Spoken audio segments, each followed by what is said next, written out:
ಎಲ್ಲರಿಗೂ ನಮಸ್ಕಾರ. ನಾನು ನಿಮ್ಮ ಪ್ರೀತಿಯ ಗೀತಾ ಬಸವರಾಜ್.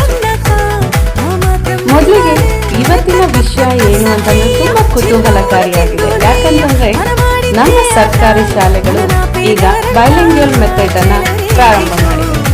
ಪ್ರತಿಯೊಂದು ಸರ್ಕಾರಿ ಶಾಲೆಯಲ್ಲೂ ಸಹ ಈಗ ದ್ವಿಭಾಷಾ ಪದ್ಧತಿಯನ್ನ ಅಳವಡಿಸಲಾಗಿದೆ. ಏನಿದು ದ್ವಿಭಾಷಾ ಪದ್ಧತಿ? ದ್ವಿಭಾಷಾ ಪದ್ಧತಿ ಅಂದ್ರೆ ಹೆಸರೇ ಸೂಚಿಸುತ್ತದೆ, ಎರಡು ಭಾಷೆಗಳಲ್ಲಿ ಕಲಿಕೆ ಆಗುತ್ತೆ.